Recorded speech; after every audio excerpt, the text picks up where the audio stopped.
വയനാട് പുനരധിവാസം വൈകുന്നതിൽ ജനശബ്ദം ആക്ഷൻ കമ്മിറ്റിയുടെ കുടിൽക്കെട്ടി സമരം തുടങ്ങി. കുടിൽക്കെട്ടി കഞ്ഞിവെച്ചാണ് സമരം. പോലീസിന്റെ വിലക്ക് മറികടന്ന് ബെയിലി പാലത്തിന്റെ അപ്പുറത്തും കുടിൽക്കെട്ടുമെന്ന് സമരസമിതി നേതാക്കൾ പറഞ്ഞു. ആഷിഖ് റഹ്മാനോട് വിശദാംശങ്ങളുമായി. ആഷിഖ്, സമരം ആരംഭിച്ചോ?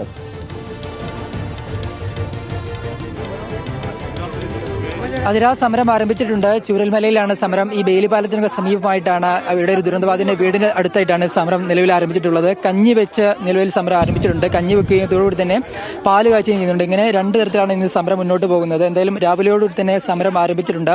എന്തായാലും വലിയ പ്രതിഷേധമാണ്. പ്രത്യേകിച്ച് ഈ ദുരന്തബാധിതരുടെ ലിസ്റ്റ് പോലും പൂർണ്ണമായും പുറത്തുവിടാത്തതിൽ പ്രതിഷേധിച്ചാണ് ഇപ്പോൾ ഈ ഒരു വലിയൊരു സമരത്തിലേക്ക് ഈ സമരസമിതി നേതാക്കൾ തന്നെ പോകുന്നത്. നമുക്ക് ദൃശ്യങ്ങൾ കാണാൻ കഴിയുന്ന പോലെ പാല് കാച്ചുന്നുണ്ട്. അതുപോലെ തന്നെ ഇതിന്റെ സമീപത്തായി കഞ്ഞി വെച്ചുകൊണ്ട് തന്നെ വലിയൊരു പ്രതിഷേധത്തിലേക്കാണ് നാട്ടുകാരൊക്കെ നീങ്ങുന്നത്.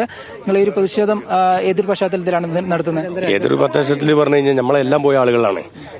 ഇവര് മിനിസ്റ്റർ രാജൻ പറഞ്ഞ മാതിരി നമ്മളെല്ലാം അവര് പറഞ്ഞ ആ മുഖവരിക്ക് എടുത്തുകൊണ്ട് നമുക്ക് ഈ സമരം ചെയ്യണം എന്നുള്ള ആവശ്യമൊന്നുമില്ല.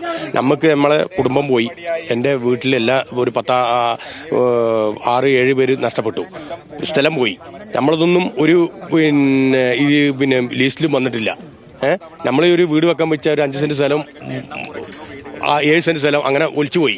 അവർക്കൊന്നും നമുക്കൊന്നും ഒരു പ്രയോറിറ്റി അവർ തരുന്നില്ല. അതുകൊണ്ട് നമ്മൾ ശക്തമായ സമരത്തിലേക്ക് തന്നെ മുന്നോട്ട് പോകുള്ളൂ. പക്ഷേ വേലിപ്പാലം അവർ കടന്ന് നമ്മളെ അനുവദിക്കില്ല എന്ന് പറഞ്ഞു. ഞങ്ങളെ നാടാണ്, ഞങ്ങൾ പെറ്റു വളർന്ന നാടാണ് മുണ്ടക്കൈ പറഞ്ഞ സ്ഥലം. അല്ലെങ്കിൽ അവർ ഗവൺമെന്റ് നമുക്കൊരു സ്ഥലം വീടും വെച്ച് തരണം. അത് വീട്ടിൽ ലീസ്റ്റും വന്നിട്ടില്ല, നമുക്ക് അങ്ങോട്ട് കടക്കാൻ പറ്റില്ല പറഞ്ഞാൽ നമ്മൾ എന്താ ഇതിന്റെ അവസ്ഥ? അതുകൊണ്ട് ശക്തമായ പ്രതിഷേധം തന്നെ ഞങ്ങൾ തുറന്നുകൊണ്ടേ നിൽക്കും. എന്തായാലും ഈ പ്രതിഷേധം തുടരുമെന്നാണ് അറിയുന്നത്. പ്രധാനമായിട്ടും ഈ രണ്ടാമത്തെ ലിസ്റ്റിലും വ്യാപകമായി പരാതി ഇവർക്കുണ്ട്. പ്രത്യേകിച്ച് പലരുടെയും പേര് ഇതിൽ ഉൾപ്പെട്ടില്ല എന്നൊരു പരാതിയുണ്ട്. ആക്ഷേപങ്ങൾ ഉന്നയിച്ചുകൊണ്ട് മുന്നോട്ട് പോകാനുള്ളതല്ല, എത്രയും പെട്ടെന്ന് ഇതിന്റെ അടിയന്തര പരിഹാരം വേണമെന്നാണ് ഇവർ പ്രധാനമായും ആവശ്യപ്പെടുന്നത്. എന്തായാലും ഇന്ന് ജനശബ്ദം ആക്ഷൻ കമ്മിറ്റിയുടെ സമരമാണെങ്കിൽ നാളെ ജനകീയ ആക്ഷൻ കമ്മിറ്റിയുടെ സമരം കളക്ടറേറ്റ് മുന്നിൽ നടക്കുന്നുണ്ട്. ഇങ്ങനെ വലിയ തരത്തിൽ കോൺഗ്രസും സമരം നടത്തുകയാണ്. ഇങ്ങനെ ചൂരൽമല മുണ്ടക്കൈ പ്രദേശം ഒരിക്കൽ കൂടി സമര പോരാട്ടങ്ങൾക്ക് കൂടി സാക്ഷിയാവുകയാണ്. ആതിര. ശരി, ആഷിഖ് റഹ്മാനാണ് വിശദാംശങ്ങൾ നൽകിയത്.